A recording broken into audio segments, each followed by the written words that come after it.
आवाज हमारे साथ है, वो ऐसी आवाज है जिनको सुन के सुकून मिलता है।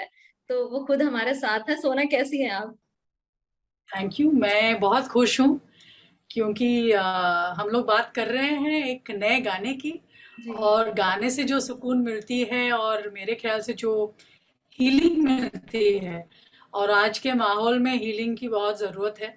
1.5 साल हमारा बहुत ही मुश्किल से कटा है, पूरे दुनिया का। और हम लोग धीरे धीरे अभी निकल के आ रहे हैं, और मुझे लगता है कि ऐसे गाना ढोलना की तरह उसके साथ अगर कम बैक सो टू से नॉर्मल लाइफ में किया जाए तो नथिंग बेटर, क्योंकि बिल्कुल शादी का म्यूजिक वीडियो है और माहौल बहुत ही सेलिब्रेशन का है।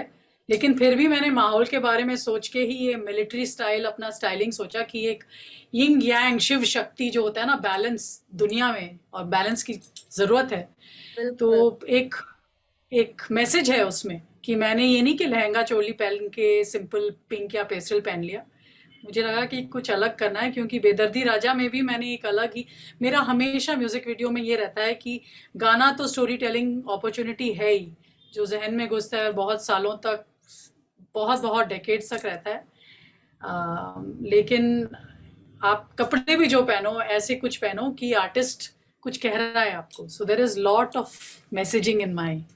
हाँ, मैं आपके ट्विटर पे पोस्ट भी देख रही थी, बहुत सारी आपने तस्वीरें डाली, आपने गन्स रोजेज एंड रोज करके आपने वो डाला है। तो क्या आपके इसके पीछे क्या थिंकिंग रही आपकी? और बहुत ही खूबसूरत लग रही है और बिल्कुल अलग स्टाइल में। नहीं, मुझे लगा कि आर्टिस्ट एक दिल में एक इंटरनल कॉन्फ्लिक्ट चल रहा है आजकल। वो आइडेंटिटी का भी है। बाहर जो पॉलिटिकल अकरेंसेस हो रहे हैं, अफगानिस्तान में जो हुआ है, तो इस सब से एक टर्मोइल होता है। गाना तो मैंने 2 महीने पहले रिकॉर्ड किया था, नीरज श्रीधर का बहुत ही सुंदर गाना है। लव सॉन्ग है और इसमें बहुत सारे इमोशंस भी हैं। मोहब्बत भी है, नज़ाकत है, इसमें एक बिटर स्वीट पुकार भी है, और मैं गा के भी सुनाऊंगी आपको। लेकिन जब वीडियो बनने की बात हुई, और आनंद मिश्रा जो है उन्होंने बहुत ही सुंदर कॉन्सेप्ट निकाला है। आज के तारीख में, आज के दुनिया में बहुत ज़्यादा ओरिजिनल म्यूज़िक की ज़रूरत है। हम्म। तो जब नीरज श्रीधर का ये गाना मेरे पास आया है तो मुझे लगा कि बहुत ही सुंदर गाना है, ग्रैंड है, और एक लव सॉन्ग है। इसमें ज्यादा कुछ है नहीं, एक इट्स अ लव सॉन्ग।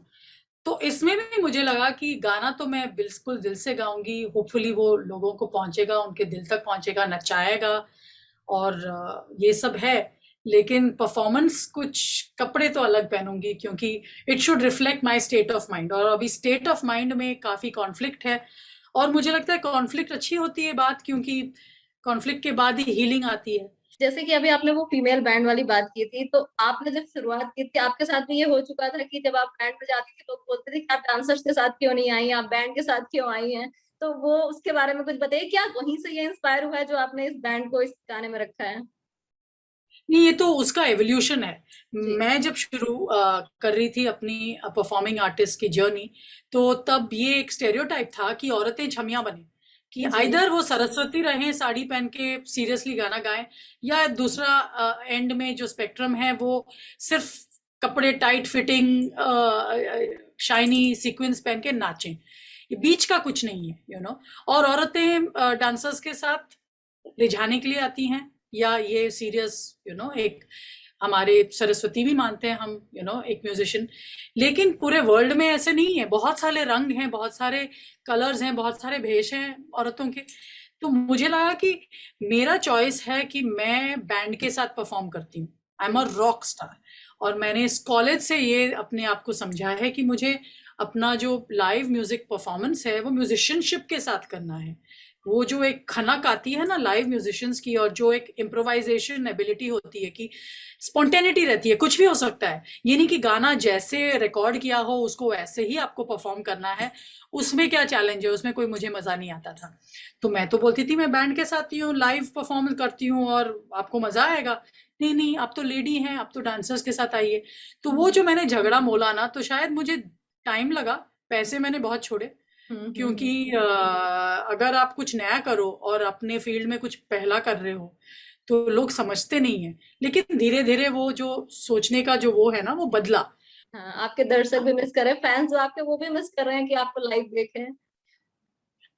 और मैं भी मिस कर रही हूँ बहुत उनको। और मुझे लगता है वो डिजिटल वर्चुअल कॉन्सर्ट में बिल्कुल उतना मजा नहीं है जितना रियल हम्म, कॉन्सर्ट में है। और बिल्कुल। मैं चाहती हूँ कि बहुत जल्दी हम लोग वापस स्टेज पे जाएं। वो मेरी सबसे बड़ी मैंने क्या मैं बोलूँ, प्रेयर है, हम्म। दुआ, चाहती हूँ कि हम लोग जल्दी स्टेज पे जाएं। जैसे आपने अभी बोला था कि आपने बहुत सारे पैसे भी छोड़े हैं, तो जब ये बात बॉलीवुड डेब्यू की थी तब भी आपके साथ ऐसा हुआ था कि आपने बहुत ही सुपरहिट गाना छोड़ा था और आपने अपने करियर की शुरुआत उस गाने से नहीं की क्योंकि आपको लगा कि वो गाना ठीक नहीं होगा? तो उसके बारे में भी कुछ बताइए आप। वो पिजन होलिंग की बात है। मुझे लगा कि बॉलीवुड उस टाइप का इंडस्ट्री है जहां पे अगर आपने शुरुआत के जैसे की है, उसमें हाँ। आपको वो बैठा देते हैं कि खराश वाली आवाज है। तो उनको तब समझ ही नहीं थी, लगता था कि मुझे जो रेफरेंसेस मिलते थे ना कि हम्म। आप आइटम गाना ही गाओगी या आप हम्म। तो यू साउंड लाइक इला अरुण। मैंने कहा बिल्कुल नहीं, I am a different hmm. Singer all together. और हम्म। अगर मैं वो चॉइसेस नहीं मना करती तो मुझे अंबर सरिया, नैना, जिया लागे ना, अगर मैं गा के सुनाऊं आपको, अ, अंबर सरिया मुंडिया वे कचिया, कलियां ना तोड़ तेरी माँ ने बोले है मुझे तीखे से बोल, या मन तेरा जो राग है मोहे समझ ना आए, पास है जो सब छोड़ के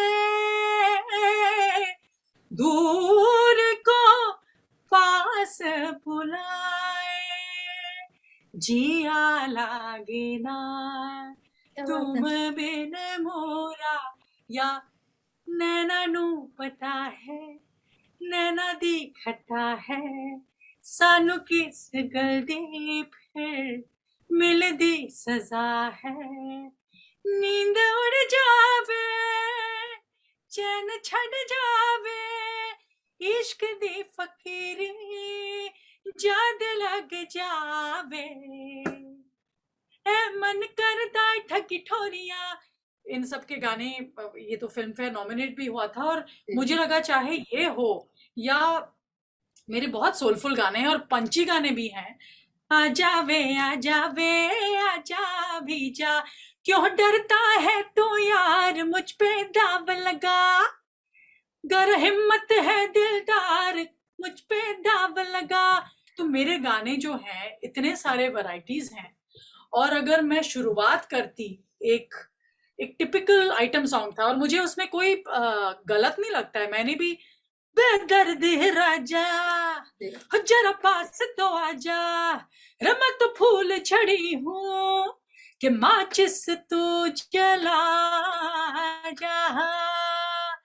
इतने सारे गाने गाए, लेकिन अगर मैं शुरुआत करती उस गाने से तो मुझे कभी भी अच्छे नीरज गाने ऑफर श्रीधर हुए। या कॉइनेज जो है वो कभी नहीं बोलते कि ढोलना ढोलना आजा मेरे कोलना, तेरी आस लगाए मैंने प्यार का मोल न तोलना, ढोलना। ये लेटेस्ट गाना है और जी। मुझे लगता है मैं बहुत टाइप के गाने गाऊंगी। और अब तो मुझे पता है कि अभी यंग कंपोजर्स जितने आ रहे हैं मुझे उनके साथ बहुत ज्यादा कोलैबोरेशन करने का मौका मिलेगा।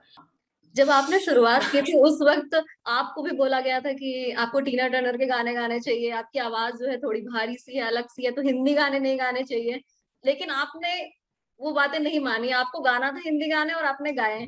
तो आपको हमेशा से यकीन था कि आप हिंदी गाने बेहतर गा सकती हैं, जबकि लोगों ने आपको कहा कि आपकी आवाज थोड़ी हॉलीवुड स्टाइल की है।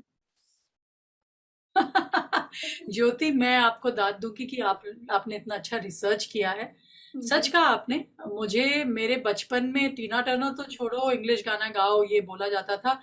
और मेरी बहन तो मुझे बोलती थी तू तो तीजन बाई है। और उसका जो मुझे मुझे कॉम्प्लीमेंट सबसे ज्यादा वो लगता था कि फोक सिंगर हैं, दिग्गज सिंगर हैं। मैं चाहती थी कि मैं रॉक स्टार बनूंगी अपने कंट्री में, अपने लैंग्वेज में, अपने देशवासियों को अपने तरफ करके। और ऐसे बहुत आर्टिस्ट थे जो, जैसे फरीदा खानम जी, जी। जिन्होंने गाया है आज जाने की जिद ना करो, यूं ही पहलों में बैठे रहो, यूं यूं ही पहलों में बैठे रहो, हाय मर जाएंगे हम तो लुट जाएंगे, ऐसे बातें किया ना करो। तो ये गाना और उनकी जो आवाज है भारी भरकम खराश वाली थी, लेकिन गाना तो इतना सुपर हिट है। तो मुझे लगता था कि ये क्यों इंडियंस को लगता है कि औरतों को सिर्फ एक कोयल की तरह बहुत ही स्वीट आवाज में ही गाना चाहिए, बहुत अलग टाइप के आवाज होने चाहिए। हाँ। अभी आपने सत्यमेव जयते के गाने भी गाए थे, और उसमें जो स्वानंद किरकिरे सर ने लिखे थे गाने और राम सरपंच जी ने उसका म्यूजिक दिया था, तो हम लोग जो सत्यमेव जयते देखते थे कि वेट करते थे कि अंत में जो है सोना का गाना आएगा, और जो आपसे सबसे पहले जान पहचान हुई कि सोना महापात्रा कोई है, वो उसी शो के जरिए हुई। तो वो शो आपको कैसे मिला? मिला एक्चुअली दिल्ली पहली तलाश, बहुत सारे फिल्म्स थे जो हमारा प्रोडक्शन हाउस है होमग्रोन म्यूजिक, राम म्यूजिक बनाते हैं, मैं उनकी प्रोड्यूसर थी, हमने बहुत एडवर्टाइजिंग काम बहुत साल तक किया है। तो आमिर जो हैं दूसरों से हटके हैं, उनकी जो चॉइस भी है बहुत हटके है। तो आमिर खान जो है, मैं तो उनको कहूँगी उनके जैसा कोई प्रोड्यूसर भी नहीं है। और तब जब दिल्ली बेली बना था, दिल्ली बेली में गाने नहीं थे, लेकिन राम ने अपने तरफ से ही हम लोगों ने इतने, और हमको बहुत लेट पता चला कि शायद फिल्म शेल्व होने वाला है, रिलीज भी नहीं होने वाला है, लेकिन 10 गाने बन गए थे। तो तब आमिर खान आए थे स्टूडियो बताने के लिए ये खबर कि शायद फिल्म रिलीज नहीं होगा क्योंकि XYZ रीजन। उनको गाने सुनाए और वो इतने एक्साइटेड हो गए, और 3 साल के बच्चे की तरह, अरे वाह तो फिल्म रिलीज करना पड़ेगा। तो भाग डीके बोस, इधर दी राजा, स्वीटी स्वीटी, 10 गाने हैं, साइकिल ब्लूज। और वो गाने बहुत लोगों को पसंद आए। सब गाने अलग अलग तरीके और प्रोसेस से बने। ओरी चिरैया अलग बना था, ट्यून पहले बना, उसके बाद लिरिक्स उस पे लिखे गए। और अभी भी जब मैं ओरी चिरैया गाती हूँ स्टेज पे, तो चाहे वो कोचिन क्यों ना हो जाओ, साउथ इंडिया में आपको लगता है हिंदी गाने कम सुनते होंगे, वो अपना म्यूजिक सुनते हैं, लेकिन लोग ओरी चिरैया सुन के या मुझे क्या बेचेगा रुपया सुन के, उसके बिना मैं स्टेज नहीं छोड़ सकती। तो वो जो गाने हैं उनका जो एक कल्चरल इम्पैक्ट रहा है अपने देश में, मुझे लगता है, मुझे तो बहुत गर्व महसूस होता है कि ये गानों को वैसे कुछ प्रमोशन नहीं हुआ, ये नहीं कि रेडियो में बजता था या बहुत सारे प्रमोशंस आते थे, बिल्कुल नहीं। एक बार संडे में बजा, लेकिन लोगों के जहन में घुस गया। तो मैं तो अपने आप को बहुत कंसिडर करती हूँ, शुक्रगुजार, या आप जो भी कहो, I am very very grateful कि वो माइलस्टोन था हमारे लिए। सो मुझे लगता है कि पहली बार कि मुझे ढोलना जैसे गाना मिला है, थैंक्स टू नीरज श्रीधर, क्योंकि उन्होंने ये गाना लिखा भी है, कंपोज भी किया है, और म्यूजिक प्रोड्यूस भी किया है। और मैं तो इनको कहती हूँ, वो खुद नहीं बोलेंगे, he is Bollywood best kept secret. लोगों को लगता है कि he is Bombay Viking pop star, बहुत हिट गाने गाए हैं, but he is a 360 degree allrounder. I hope कि ये शुरुआत है, बहुत सालों बाद I got to work with him, and I am hoping कि डोलना पहला और आखिरी गाना नहीं होगा, हम लोग बहुत सारे गाने बनाएंगे। थैंक यू सोना हमसे बात करने के लिए। Yes, thank you, bye.